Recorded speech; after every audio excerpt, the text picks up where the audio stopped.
Namaskar. Hello and welcome to PGurus channel. I'm your host Sree Iyer. Joining me is Sumit Peer and we are going to straight jump into Karnataka elections and then take a look at Pakistan because everybody is surprised at the results. Let's welcome Sumit Peer ji. Sumit ji, namaskar and welcome to PGurus channel.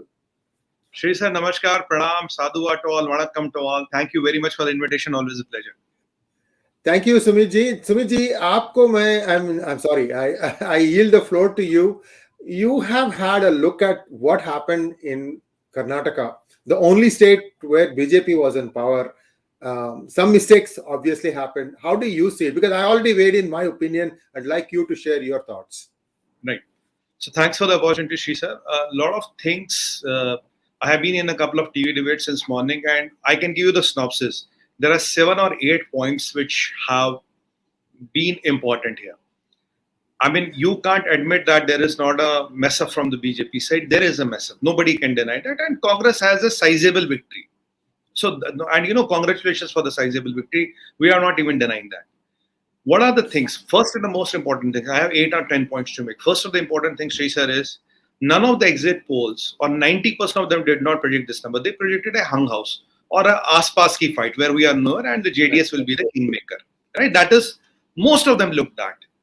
And all of them were beaten what we saw today. Now, why were they beaten? Let's get into the numbers. Let's get into the specifics.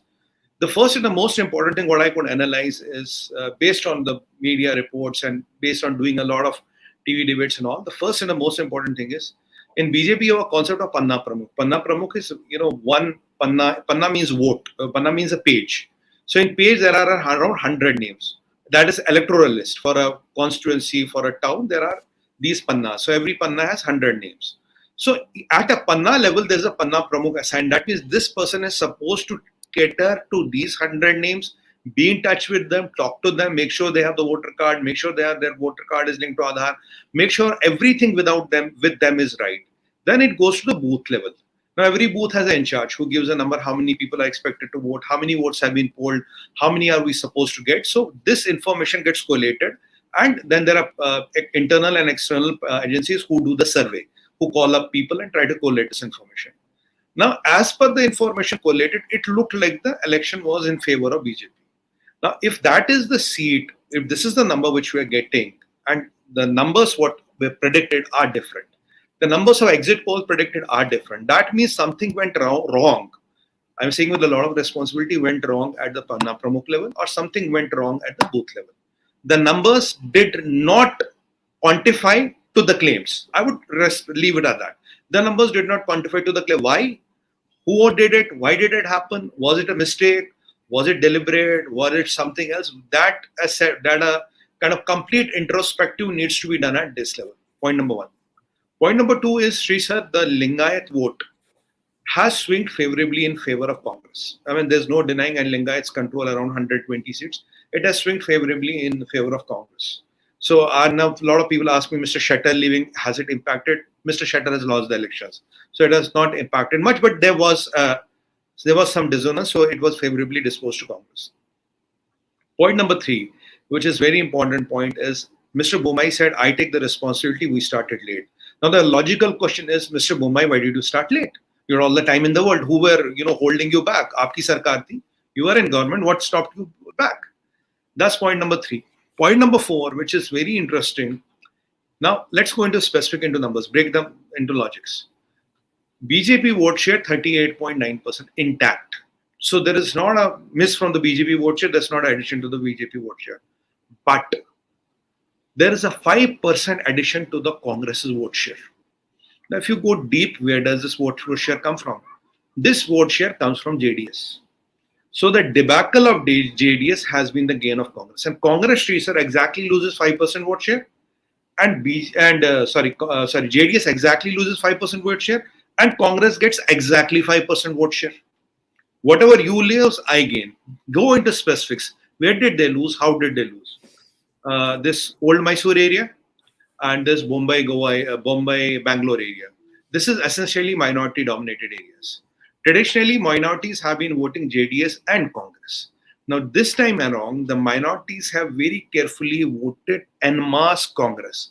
They have deserted JDS. Now, what is the impact? if you do the analysis from a number point of view, the 5% addition of the vote of Congress will percolate down to the kind of seats what we are seeing, 135 around. And for BJP, 65 around. So when you look at a percentage of vote to conversion of seats, Congress did a fantastic job. So they kind of got it to the maximum possible level. Who has lost seats? JDS has lost 17 seats. Where has JDS lost seats? Mysore and this Mumbai-Bangalore area. So Kumaraswamy, what his plan was that I'll be the kingmaker. It will be a hung house. He had planned to fly his guys to Singapore. Maybe he had already done some arrangements there. So because Singapore is out of Indian jurisdiction, so I'll be the kingmaker. I'll cut deals with both. So whoever gives me in the better deal, I'll walk that. That has been their traditional model. And JDS depended a lot on Gowda vote and depended a lot on minority vote. Now the minority vote has been swindled by Congress. It has moved to Congress. Now the question I want to ask here, when Hindus, as a Hindu, you are a Brahman, you are a Kshatriya, you are a Vaishya, you are a Dalit, you are a Gowda, Vokalinga, Linga, Tamil, Telugu, Kannadika, Marathi Brahman, Tamil Brahman, Dravidian, thousands of divides. So you're supposed to vote like that. And if somebody comes and tells, look, Mr. Hindu, because which we are all Hindu, then is the caste system, you are supposed to, you kindly vote me. Polarization. But when Muslim vote moves en masse from one party to another party, in India, this is not polarization. This is normal electioning. This is my right. This is my constitution gives me that privilege to do that. But when a Hindu votes en masse, Arey Baba, what is this? Polarization. Today, even after getting the vote, Congress was talking, is polarization politics of BJP, which was defeated. Now, I'll take you 3 or 5 days back, maybe 5-7 days back, Sree sir. I was on one of the debates, and suddenly this banning of the Bajrang Dal issue cropped up, and equating Bajrang Dal with PFI cropped up. Now, I myself said, Congress is crazy. Why are you shooting yourself in the foot? Now, what did Congress do? What a lot of people don't realize, they had to play this Muslim card, but they waited for the right time. They waited for the time when BJP did not budget for it, did not anticipate for it. JDS was not even aware of it, sir. 5, 7 or 10 days before the election, you timed this PFI Bajrang Dal issue as a reiteration to my commitment. So what happens? This vote, within 7 days moves here. Now, what is the response time? JDS says nothing. Could BJP have done anything? Possibly nothing. They timed this. I was myself wondering, why should they time this Bajrang Dal versus PFI? There's no comparison. PFI talks of breaking the India. PFI talks of armed rebellion against the India. PFI talks about judgment days. PFI talks about, I'll get Muslim countries and we'll turn India into a Muslim Republic. I only need 10% of Indian Muslims to support me. They have relations with ISI, Muslim Brotherhood, Hezbollah, everybody. And, thus all literature is out and open. So how is a Bajrang Dal, which is a cultural organization, and PFI, which is a terrorist organization, comparable? Now, I was thinking, even I could not understand in a TV debate, why were they trying to bring in? Sir, logic kya hai? What is the logic of doing this? Now I understand they got the timing right, they sent the right signal, votes moved at the right point of time, and they gained. And this is one more disaster. Not only this, I'll add on to it. Now, BJP gave, I think, around 80 new faces were given tickets. Not more than 20% of them would convert those tickets into wins. Now, what was the logic of these people? What was the winnability of these faces? Why were these people given tickets? And why these tickets could not convert into wins? Now, you sum up everything, and now what is the Congress saying? It is the communal politics of BJP. It's the Bharat Jodo Yatra of Rahul Gandhi. It is Siddaramaiah ji. It is D.K. Shivkumar ji. It is Kharge ji. They are magic. They worked hard.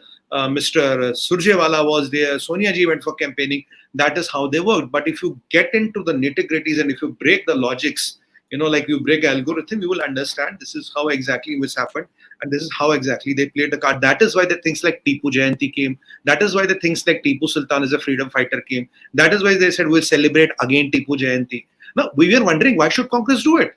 But traditionally what happens here, sir, if you look at Aam Aadmi Party has always cannibalized on Congress. So whatever Congress was getting cannibalized, that led to the formation of Aam Aadmi Party. That is where Aam Aadmi Party got its roots from, got its food and butter, bread and butter from.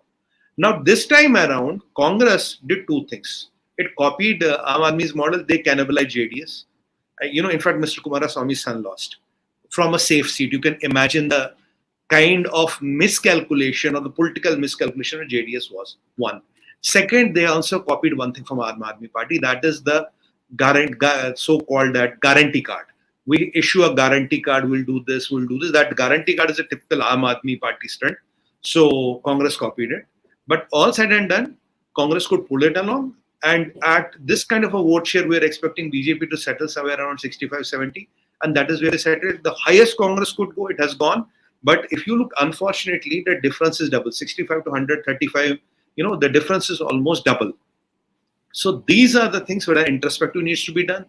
These are the things where you need to go on the drawing board.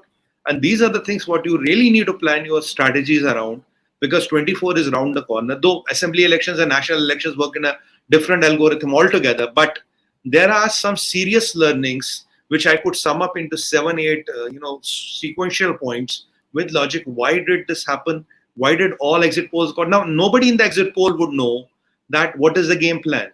Just 7 days before, we'll have this Bajrangbali PFI got in. We'll have to celebrate Tipu Jayanti. We'll commit a lot of things and we'll try to swing the things.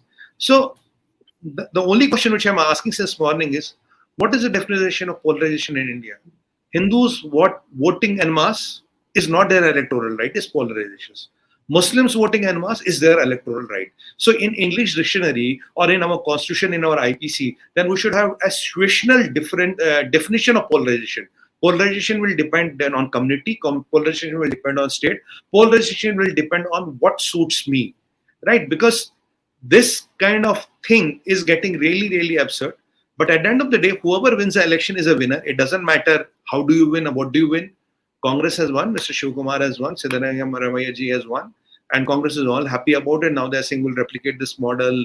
We'll kind of wipe out Modi 24. It will be a Congress. Rahul Gandhi ji will be the Prime Minister, but they forget, can he contest 24? That is still a subjective question mark. But anyway, that is their right.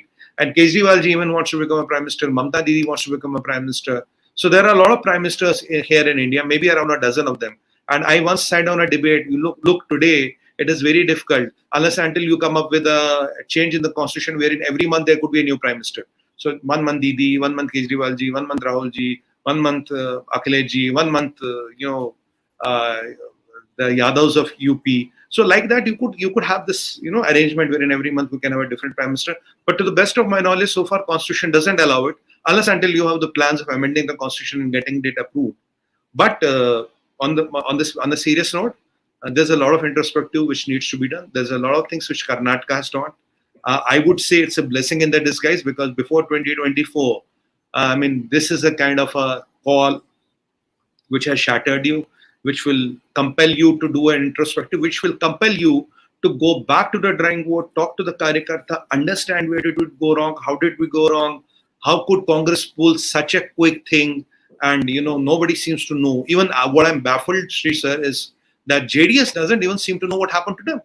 JDS is decimated. And now forget the kingmaker, they're not even a power. They are not even a power in Karnataka. So after 5 years, if today Mr. Kumaraswamy's son loses, after 5 years, what will be the fate of JDS is highly debatable. And with Mr. Senior Gowda at HD Devegowda ji, looking at his health and age, a lot of things can happen. We hope and pray for his long life, but things are at that stage. So JDS has really got into existential crisis, and JDS that good old formula of becoming the kingmaker and putting my weight behind the person where I get the best deal, even that has been called off. And a lot of things in the Indian politics changed today after this election. So a lot of thinking, a lot of introspection needs to be done, and a lot of people need to go back to the drawing board and understand what went wrong, where did it go wrong, how did it go wrong, and how did such a thing happen, and how could the other side pull it so fast, and so quick. Ji.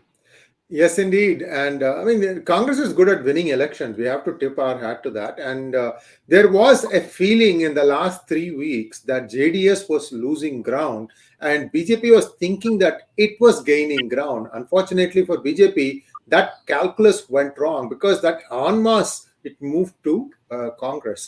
So this is winnability also. So as much as BJP thinks, I need to put this particular candidate because he is the most winnable candidate in that constituency, Congress may have done its work also.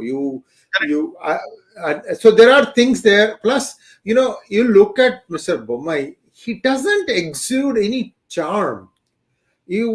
I'm just telling you, same thing with Kumaraswamy also. Look at, the Siddaramaiah or D.K. Shivakumar. These guys are in for a fight. Chalo, hello, karo. The people like this kind of bravado stuff. So I don't think it was Rahul Gandhi that swayed the whole election. These guys are good. They know what their thing is. They know how to win elections. They know where to grease. They know which wheel is squeaky, so that they can put grease there and it can move. So let us move on. Democracy is one. So I think that is the most important takeaway here. And there is a lot of things that needs to be thought through. So let's hope that BJP gets that mindset right. I still believe that this cabinet isn't the best cabinet and that Modi needs to use some people who can work on their own. But that is something that Modi may have. It may be too late for him now to do anything anyway for 2024. So let's move on to Pakistan. Yesterday, I had a 10-minute session where I had some information about many people in the higher ranks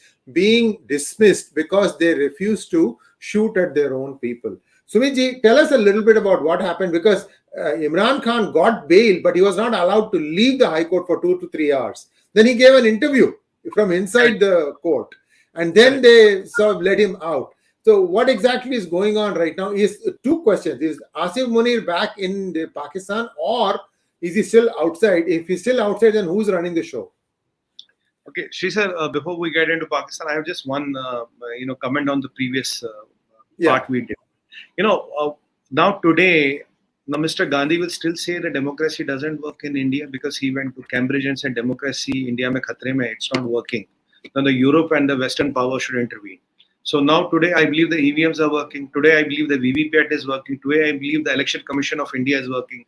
Today I believe the religious polarization has not happened. Today I believe that there is no imminent Muslim genocide. And today I believe all the things Constitution khatre mein. Today I believe the Modi has dismantled all the organizations of India. Today I believe that nothing in India is fair and partial. Today I believe our press freedom is okay. Today I believe our hunger index is okay. Today I believe a lot of ratings which were messed up around us are okay.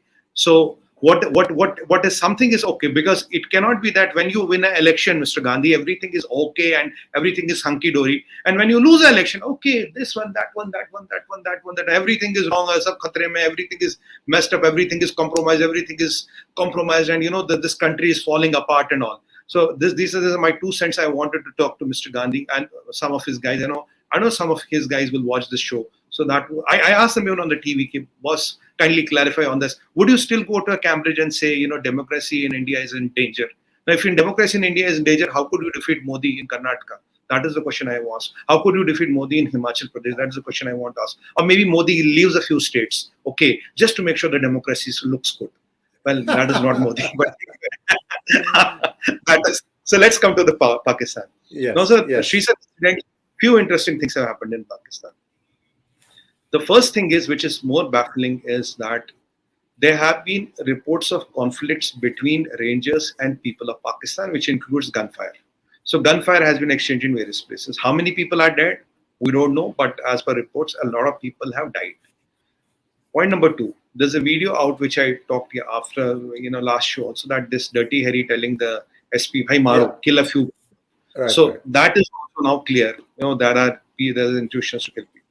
Now, I also told in the last show, Lahore, Quetta and Peshawar Corps commanders have been refused to take orders from Asim Munir. That was a speculation, but now some of them have been summoned. I think all of the 3 have been summoned and asked to resign. Right? That is what has happened, and new corps commanders may be sent in very soon. Now, what happened to the army chief? What happened to the naval chief? What happened to the air chief? No word on that.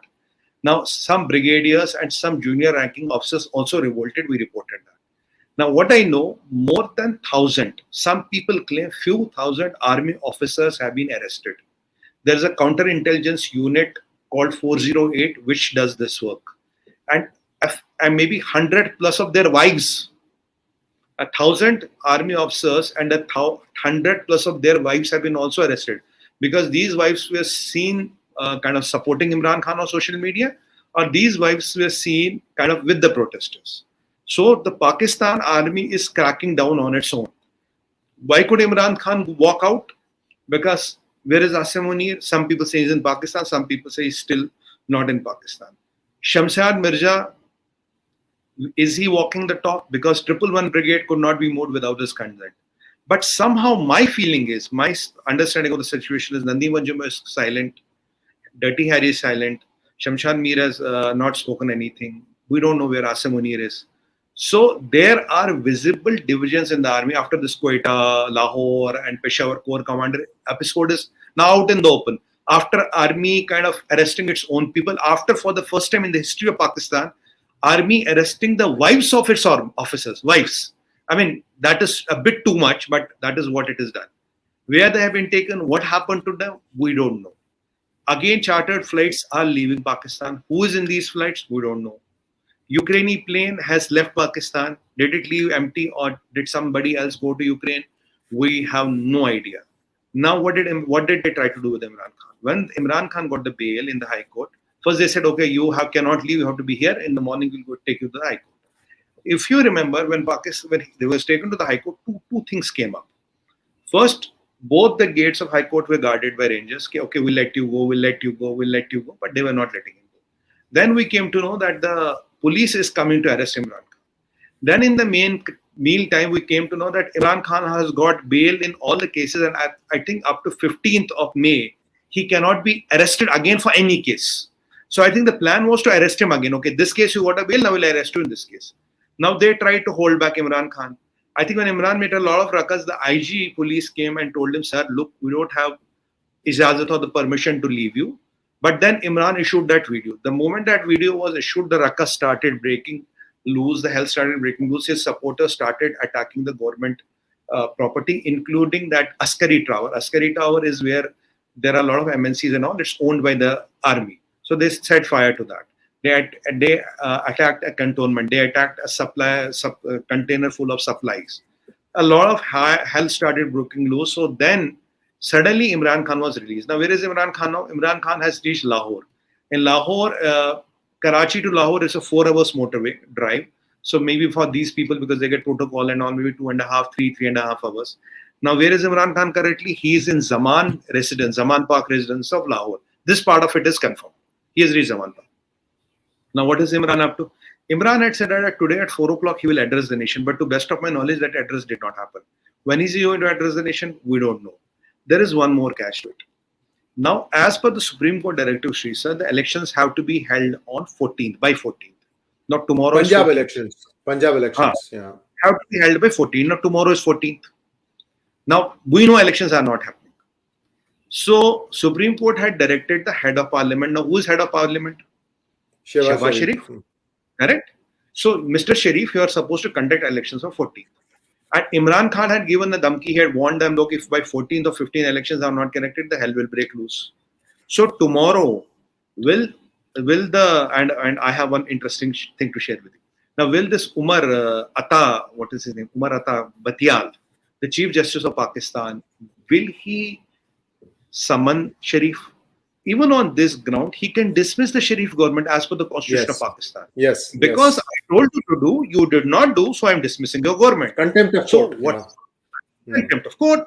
If you can send Nawaz Sharif out, you are not Shafiq and Pak and you are not Imandar.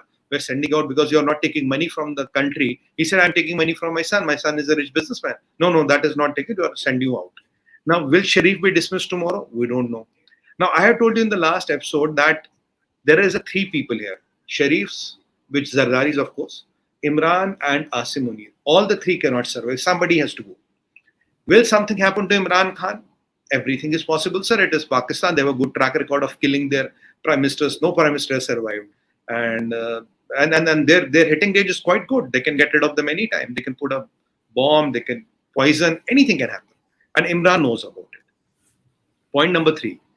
Where is Asim Munir? Does Asim Munir have the go-ahead to do the martial law? Because last night, ISPR issued a press release.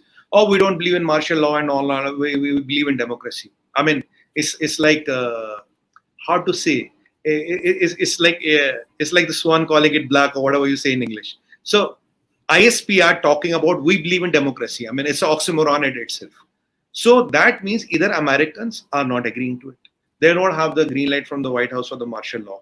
Now, where is Asim Munir? Will Asim Munir survive, or will Shamshad Mirza take over? Because if Shamshad Mirza takes over, and on the other side you have this Umar Batiyal, they are both Niazi's men, then it is all the game for Niazi. Now, how will they? Asim Munir is out of the game. Now they have to bother about Sharif. For Sharif, you have one thing. Okay, tomorrow, sorry sir, you didn't conduct election. Your government stands dismissed. Why is Billo Rani not talking? Why is Hina not talking? They don't know tomorrow do have a job or not. In fact, I tracked Bilawal's plane. The Bilawal's plane was seen in Pakistan. He has not left Pakistan. His plane at least is there, which is allocated to him. But he has a private plane also. What is his plan? Is he accumulating his wealth? Is he kind of brushing his other passports? We don't know. So things are still volatile in Pakistan. Every moment the things are changing. Out of these three players, at least one or two has to get out of the gear permanently or temporarily.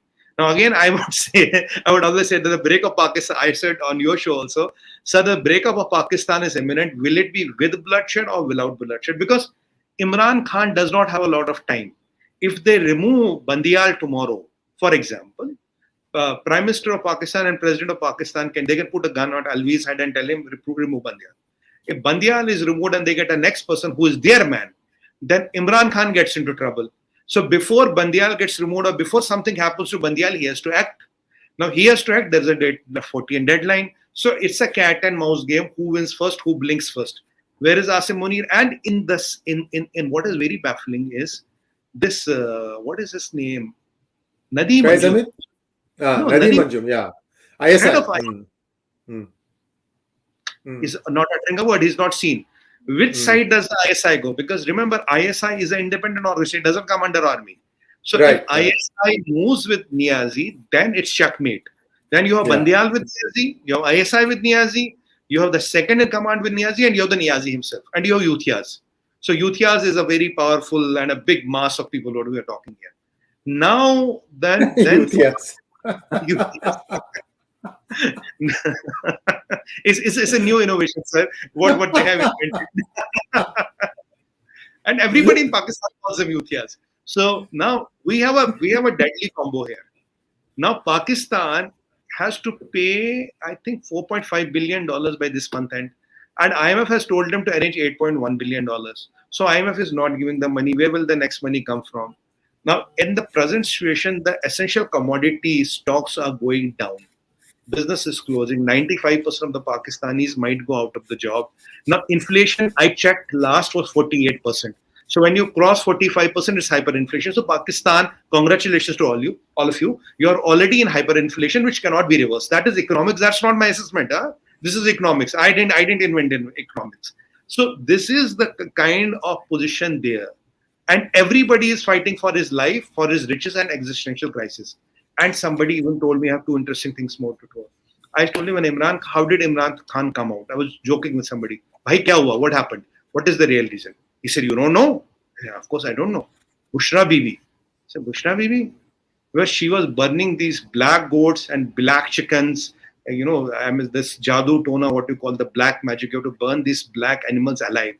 And with some chanting and all, that creates some power, which will change the mind of this Asim Munir and the Chief Justice of Pakistan and the Shahbaz Sharif and all. It was the black magic of the wife of Imran Khan, Niazi, Bushra Bibi, and the black chickens, black pigeons, everything black she burned, and black goats and all. I think she must have burned a half of container of them because she was busy burning them. I said, why were they not arresting her? He said, because they're scared of her. She has a lot of spiritual power. I said, is it? And what is she busy doing? She's burning them and doing some, jadoo tona and this black magic and all to free Imran Khan Niazi. I said, what about the Jinn Brigade? I said, they were already gone on holiday. You didn't pay their salaries. I said, no. Now we are giving them a lot of meat and we have promised them some credit notes. So the Jinns are back to job. I said, sir. So I said, where does the credit go for releasing Imran Khan Niazi? Oh, it's Bushra Bibi. So a lot of illiterate Pakistanis believe it's the Bushra Bibi and her black magic and the Jinn Brigade which has done the magic. Now, there is incidentally one more character in Pakistan, one Maulana. He said, looking at the judgment of Supreme Court, it looks like Supreme Court should be the mother of law, not the mother-in-law of law. Now, you'll be surprised what this has to do with mother-in-law. Even I was surprised. Baba, where did this mother-in-law come from? I said, mother-of-law, mother-in-law. Then I looked in, and I said, kuch hai, there is something there. Now, I'm missing something. Then I looked, there was one video of Umar Ata Bandiyal leaked, where his mother-in-law was talking to him and said, look, this Niazi is a good guy, Umar. You should judge in his favor. It is for the good of Pakistan. Otherwise, I will not be happy with you. So the mother-in-law of Chief Justice of Pakistan was threatening him. You better leave. He better leave Imran Khan. Otherwise, I will not be happy with you. And he said, okay, I'll do it. Now, this video is available. You can pull it from here, and even the viewers can pull it from. So that is why this Maulana was saying, bhai, the Supreme Court should be the mother-in-law, not the mother-in-law of law. So in Pakistan, even the mother-in-law of the Chief Justice can influence the law and the Constitution of Pakistan and the criminal code of Pakistan. So this kind of engineering, wherein your influence can engineer the Constitution, just only happens in Pakistan. So with all these things happening, it is a wild west, sir. Anything can happen there. Anybody can die there. And we can have a very big problem brewing at our borders because, these people can come en masse. And I think a lot of people are already queuing up at, US borders also, a lot of Mexicans. I looked at a lot of videos. So what is going to happen next? What are we going to face tomorrow morning? We have no idea. We have Dr. Jaishankar in Bangladesh. And I'm sure Dr. Jaishankar in Bangladesh is not for a biryani there, although he's a vegetarian. I'm not sure for a coffee there. We are trying to do something which I don't know what exactly it is. But, it's a very tricky situation at our neighborhood. And incidentally, nobody in Pakistan is talking about the nukes of Pakistan. Nobody in the world is talking about the nukes of Pakistan. So my assessment is they have been already taken care of. So if that is the assessment, why Americans, Chinese, Russians, Indians, nobody is talking. At a drop of a hat, we'll talk, oh, what about the nukes of Pakistan? What about nukes? Where are nukes? Why suddenly everybody is like this? Okay, who is killing whom? Who's getting killed next? Oh, will Bandial go? What did the mother-in-law say? Now, where does this complacence and this coffee come into? And we are all sipping cappuccinos and enjoying Pakistan and not bothered about all. So have the nukes been taken care of? My assessment is something is done there. What exactly, I don't know. And even I have been asking this on a lot of channels. By what happened in the Paradise Point? Nobody is talking about that. So Pakistan has gone into anarchy, and eventually, sir, if you look at a lot of people, they agree that Chinese were the catalysts. Chinese foreign minister visiting there, either he cut a deal with Shahbaz Sharif or he cut a deal with Asim. He was a catalyst because these people went for the broke immediately when he left. Now Chinese are completely silent. We don't know. And incidentally, today around this Afghan border, around the Durian line, Balochis killed a few Pakistani soldiers. Now Tehreek-e-Taliban and Taliban are saying we are watching the situation. And Taliban are also threatening Pakistan in a way. Look, the things are getting out of control. So I don't know where is this Asim Munir hiding, because he is not seen in Pakistan. GHQ is vandalized. The corps commanders you are changing, brigadiers you are arresting, colonels you are arresting, their wives you are arresting. I don't know about the kids. This only happens in Pakistan. So who is controlling the Pakistan? God only knows. What is going to happen next? Nobody knows. Are they going to kill each other? Possibly, yes. Will a few thousand people die? Anytime it can happen. Will Niazi see the morning of today? God only knows. Will Asim Munir survive? No, sir. Can't say. Will Shahbaz Sharif have the job by today, this time, when we are talking tomorrow, this time? We can't say. So that is where the Pakistan is, and that is our beautiful, lovely neighbor with nuclear arsenal. That is where we stand. And still I'm smiling and happy, because if something goes wrong, I might get vaporized here. God only knows. So there is a lot of things happening in Pakistan. And I think Americans are not pro martial law, because if Americans were with him, he would have got the martial law. That will empower Asim Munir. Because if he can cut a deal with Americans, look, I want martial law to be implemented. Are you with me? I have got the Chinese support. Russians don't matter in the Pakistan. So, okay, Indians will manage them. We'll go and do it. So, Asim Munir, why did last night around 1:30 a.m. DG ISPR have to come up with the press release? Oh, we are all for democracy. We're great fans of democracy. That's why we hang 𝙤𝙬𝙬𝙁 Bhutto. We killed Benazir Bhutto. We killed, Yahya Khan. We killed Ziaul Haq. And we were trying to kill the next one, but he survived. So why did they come? So is Asim Munir in power? Is he trying to cut a deal? Has he got the deal? And what is Sharif doing? And don't underestimate Sharif, Sree. Brother is still in London. Brother is very close, and they're rich people. There were a lot of industry there. And the brother is very close to Saudi royal family. brother has also a lot of business relations with some industrialists in India. So the brother will be also using an influence from London to talk to Saudis, to talk to India, to talk to some of the power circles within India. Brother also, Nawaz Sharif also has some influence with Americans. So he'll be also trying to use his equity. Asim Munir is trying to use his equity. And Niazi is trying to just make videos and tell people, be ready. Tayyar ho. Aapne ghabrana nahi. You know how to be scared. Be ready. Get your axes, get your knives, get your pistols, get whatever you have. And I'll tell you when to attack. That is why we call them Yuthias. So Yuthias is a title given to them after a lot of research and deliberation. So we call them Yuthias. So people will know what I mean by Yuthias. So when I heard the name first time, I was myself confused. What does this mean? I think maybe in Urdu it has a different meaning. Then a good friend of mine. We have suffered a small outage for Sumitji. He'll be joining us right back. And in the meantime, please like this video. Also, please like, share, and subscribe to our channel if you have not done so already. Please also click on the bell button for notifications. If you've already subscribed, then the subscribe button won't show up on your device. So that means that you've already done. So that is an indication that you don't have to do it. We are waiting for Sumitji to come back online. There he is. He's back again. And we'll continue the conversation and go on to question and answers. Thank you so much. Sumitji? Haan sir, I'm these Pakistanis are even entering my laptop. When I blast the tools, I interrupt in my internet. So, Are bhaiya, Pirni effect. Pinky Peer. Jinns. Are they fear someone? Oh, I can't see. Maybe I need that red glass of Mr. India, then I can see a few. Next time I'll come with red glasses. So if you see me red glasses, don't get bothered. It's because I'm looking around I'm looking who's after me. So Pakistan, concluding, sir, Pakistan is a madhouse. Anything is possible.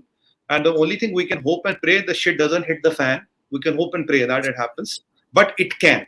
Logically speaking, it can, and anything can go wrong because all these three players cannot survive. Somebody has to go. Alive or dead. Sorry for being direct. Alive or dead, somebody has to go. Somebody has to leave the game. If Asim Munir lives, then it is Omar Akhtar Bandia, Niazi, and the second Shamshed Majda. So there is a combo possible. If Sharif's leaves, still a lot of people can survive. And anyway, the Pakistani generals, and now you'll be asking, what will Asim Munir do? What is the poor chap good at? First of all, he's an alim of Quran. That means he's an authority on Quran. So he can go and work as a Molvi in any madrasa. That is a job he can get any day. And 57 Islamic countries. He has a certification. Kahin bhi naukri mil jayegi. He can get a job. Second thing is, usually a lot of these Pakistani generals, they become PSOs, personal security officers of Arab sheikhs.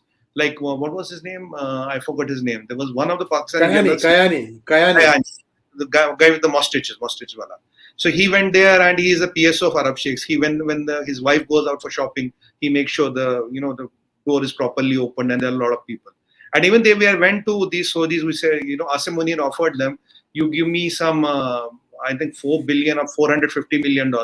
What I will do is special services groups commandos and 4,500 men I will send permanently. A lot of them will be SSG commandos, best in Pakistan, to protect you. But I think the Arabs found the deal is too expensive. They said these guys are too lazy and too untrustable. That tomorrow I might have to pay somebody to protect me from Asim Munir's men. Because if they are with you with guns, so today he will ask, Arey Baba, I have a lot of my guns, people around you carrying my guns. So how much are you paying me? Hey, no, we don't want that. We don't trust you.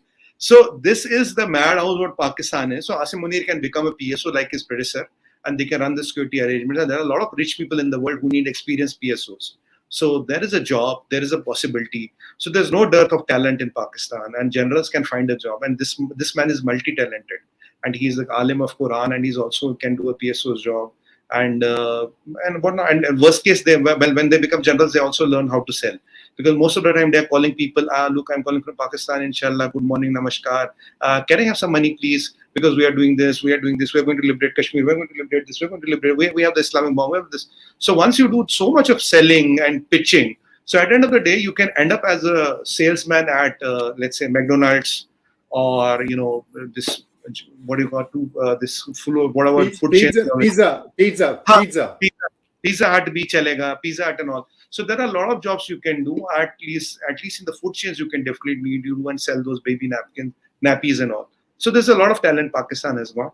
But honestly, Sree sir, on a serious note, things are volatile. Things can go anyway. And Imran Khan is not going to keep silent, because if he is silent now, he doesn't He's know done. how long the liberty. He's done. They might Correct, want to correct. get. Right. Some questions, please. Rahul Rathod wants to know, BJP is itself responsible for Karnataka debacle except Modi Shah and Yogi. Nobody is even capable of winning panchayat elections. Hope BJP will invest in tier 2 leadership before any disaster in 2024. Your thoughts? Rahul ji, namaskar. I have narrated all the incidents logically with numbers in the first part, that what really happened wrong in Karnataka. There needs to be a lot of introspection. There needs to be a lot of things which have to be thought. And you have to go back to the drawing board and analyze what happened wrong at the booth level. Because if you don't and go to the booth level, you will never know what happened.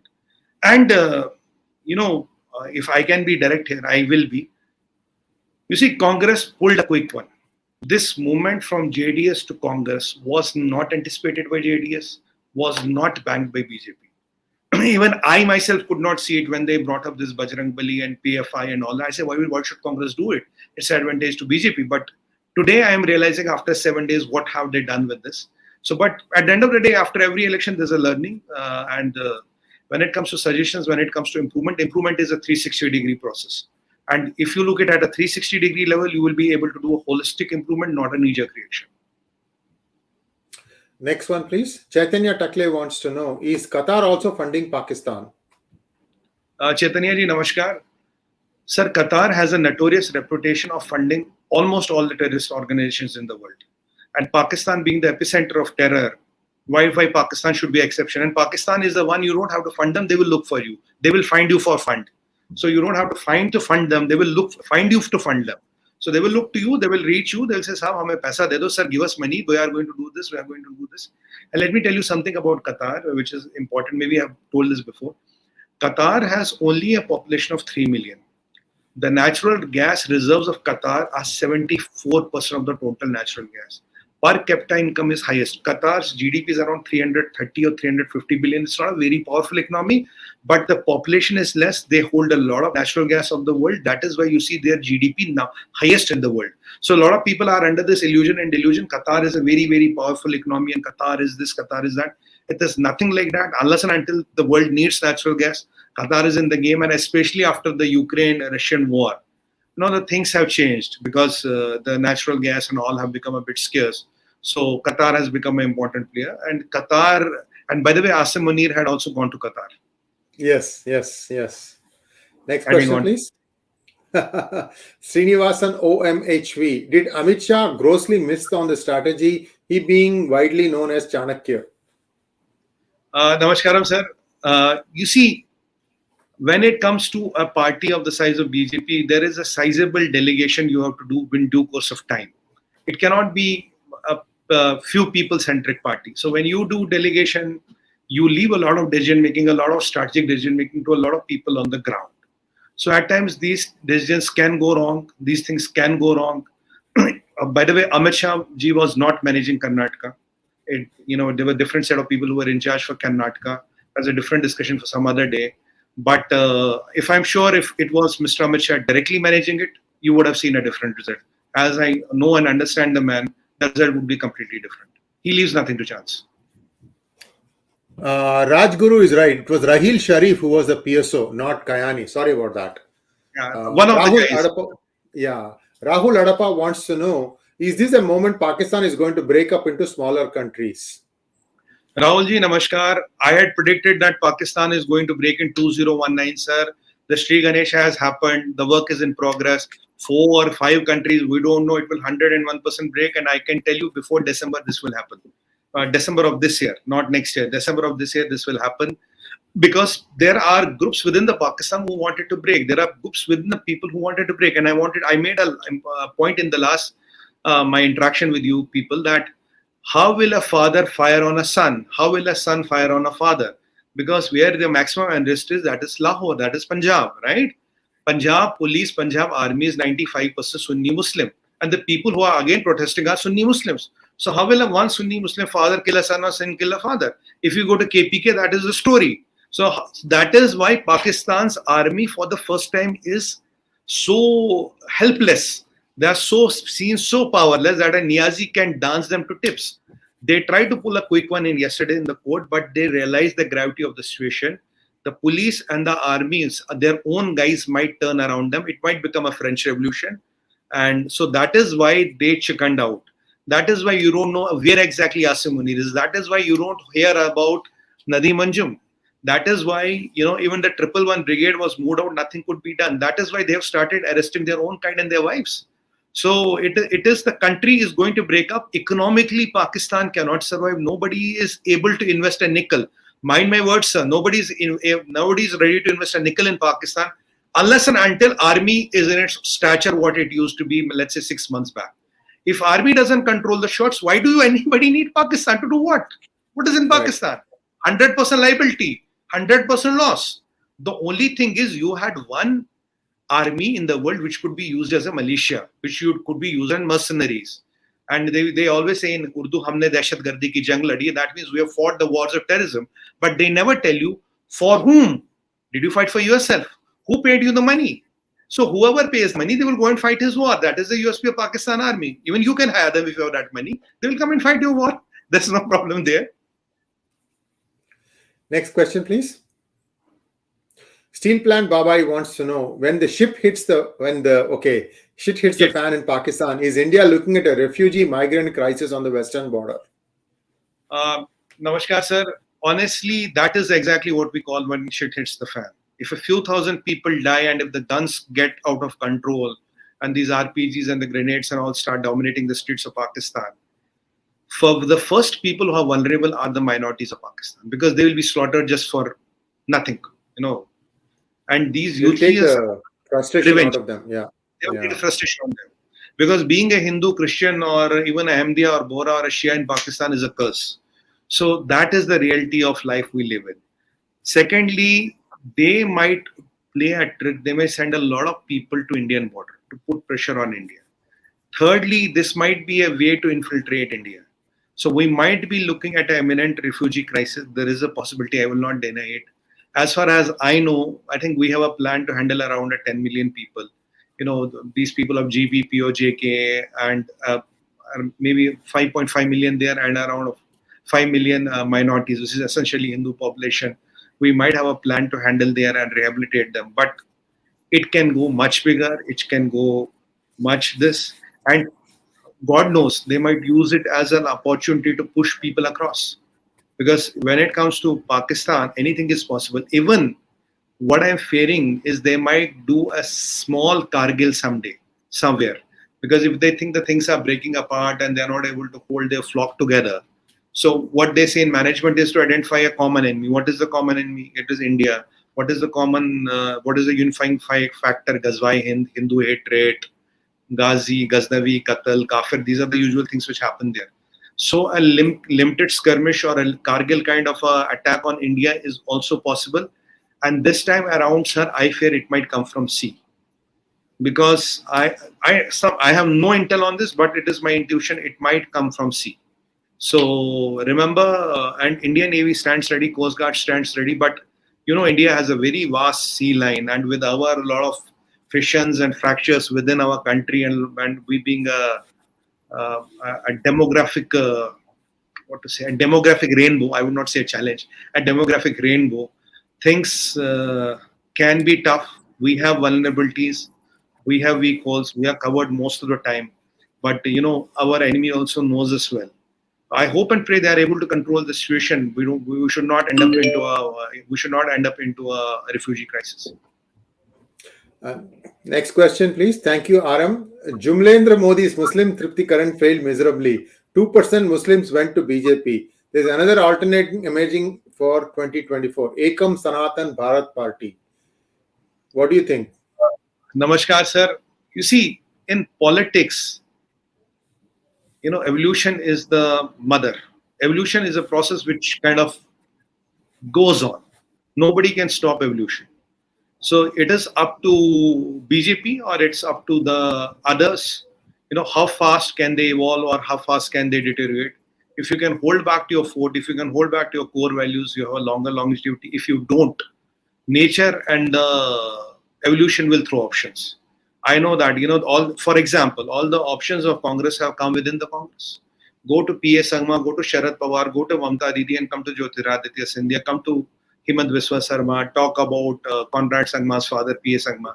Where have these options come from? Where did Didi come from? Where did Jagareddy's party come from? They all came from Congress. So, every player has to reach a player, every player reaches a place wherein it has to go back to its core values, has to, get a lot of things right, else things can become challenge. Options can be any to many, Ekam party or whatever. But evolution is a constant process. I rest my case. Kamesh Punch wants to know, money given to people by Congress is the last moment and freebies also played a large part. Should BJP also play the same game? Kameji, namaskaram, sir. The freebies are a very dangerous situation. We know what happened to there used to be a country called Venezuela. And you know what Hugo Chavez did and what is his freebie scheme. This is nothing called free lunch on this earth. People are using this freebie politics. Is dangerous for the economy, is dangerous for the country. And I hope and pray good sense prevails. But I don't think BJP should get into this politics. Else, the kind of stature they hold, the kind of the resonance they hold, the kind of aura they hold, the kind of ethos they command, that will start getting depleting. And there are some parties which are champions in freebies. If you go in that arena and try to fight them, I can assure you there is no chance of winning. I hope and pray they don't even touch this. Next question, please. Srinivas Bajju. Thank you, Srinivas. Why Congress not talking about EVM now, Sumitji?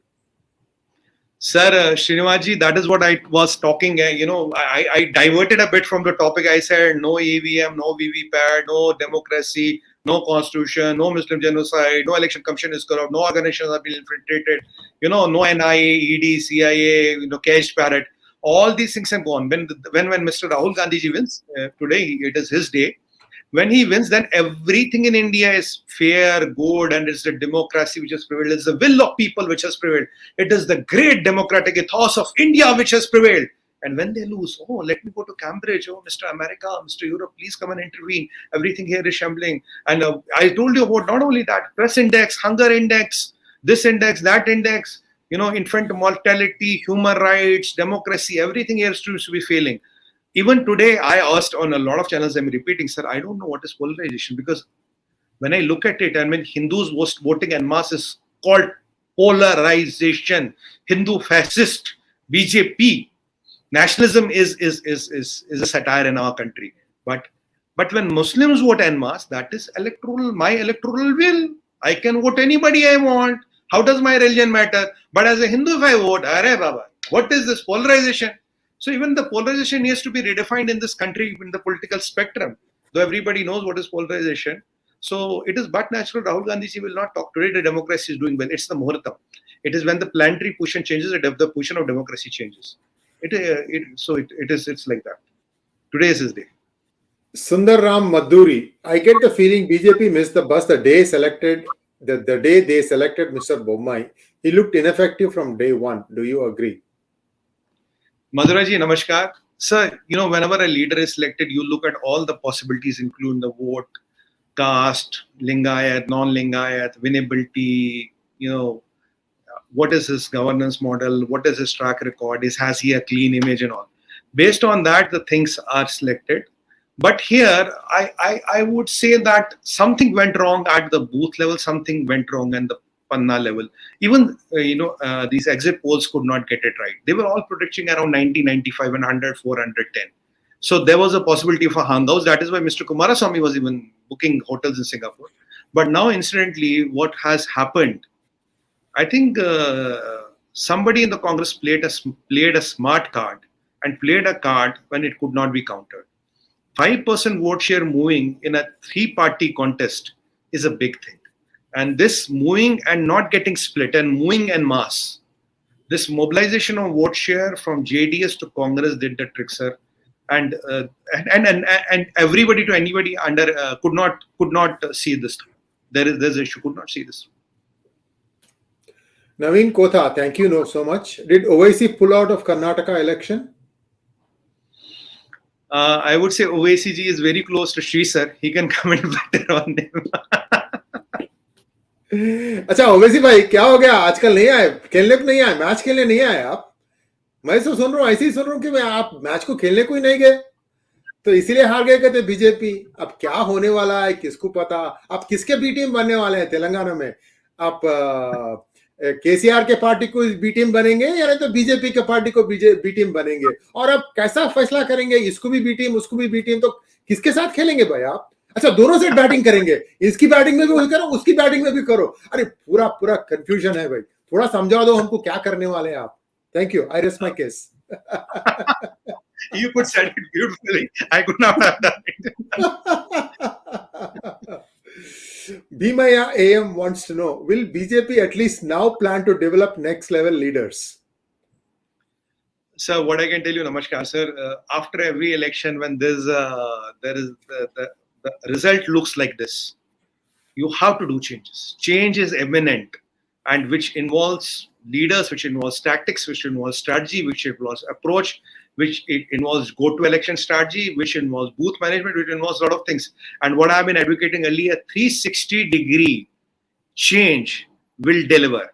If you are not doing a 360-degree change, you are doing a knee-jerk reactions, you might repair the thing, but you will not be able to overhaul the thing. What you need is overhaul, not a repair. Bhimaya ji, we answered this question already. Dakshinamurti, yeah, we already answered this question. Dakshinamurti wants to know how Karnataka election have impact on Tamil Nadu and overall BJP in South India. Will BJP soften their stand against opposition to keep options open to seek support to cross majority in 2024? Dakshina ji, namaskaram ma'am. So the first thing is that the algorithm of a state election and algorithm of a national election is completely different. State election is usually fought on state issues and the state leaders play an important role. But when it comes to national level, the alternate to Prime Minister Modi is Mr. Rahul Gandhi ji, who is a Dattatreya Kohl, Kashmiri Pandit, Brahman Janyodari. When you saw him in Gujarat elections, he was wearing Janyu on the top of his coat. He was wearing a Rudraksh Mala. He was wearing a Thrupud. He was wearing a Thuti. Though he doesn't know how to wear it, but still he tried his best. He was wearing a kurta. And you must have heard about pub hopping. He was doing temple hopping. After that, we did not see such an avatar of Mr. Gandhi. So Mr. Gandhi is a great leader. I respect him. I have all the respect for him in this world. You know, out of 39 elections, he has lost 29. Out of 49, 39, either one of the two. He has lost 140 MPs and around 230 MLAs so far. So, and he, at the time of late Sri Rajiv Gandhi ji, they were at 440 seats and they are at 50 seats. So if he is the challenger to Prime Minister Modi, I think 2024 is not a lot to worry. But complacence on a highway can be fatal, I would say that. Yes. Ramu wants to know, Modi card failed in Karnataka. BJP tried the same thing in West Bengal too. Do BJP need to introspect? Yes. Ramoji, namaskar. When such results come, you have to introspect, sir. It is not optional, it is mandatory. Yeah. You have. Karna hai. So secondly, let me compare the two scenarios. In Bengal, BJP was nowhere. Suddenly you reached to 77. If they were not, the last three phases had the COVID lockdown. And nobody could campaign, no campaigns were allowed. Then Didi had a clarion call. BJP nahi aa raha. Now you have to vote for me, otherwise, right? So there was that West Bengal could have been a close to call. I would not say that BJP was short to win, it would have, but from 0 to 77, now who is the principal opposition party in West Bengal? Is BJP now. If you ask me, I was happy with the performance in West Bengal, but I am not happy with the performance in Karnataka. And you know, you cannot always bank on Modi factor to win elections. This is not an ideal situation. Prime Minister Modi has a lot on his plate. He has hundreds of things on his plate. For last 22 years, he has not taken a chutti. You know, you have to get a lot of acts together. Modi factor works. It is there, but if you just want this Mr. Modi to come and make you win every election, well, that is not the ideal strategy. I completely concur. Thank you so much, Sumit ji. Viewers, you will take away one thing from us. We don't really support Modi or we don't, oppose anybody else. We want a healthy democracy. I've said this thing many times. So when something like that, when democracy wins, we should celebrate that also and learn from your mistakes and be a better party, be a better person, be a better prime minister. That's all I can hope for. Thank you once again, Sumit ji. We'll be back next Thursday. By that time, much water would have flown down the river Sindhu. So we'll see what happens. Namaskar. Namaskar, sir. Thank you very much and sadhu.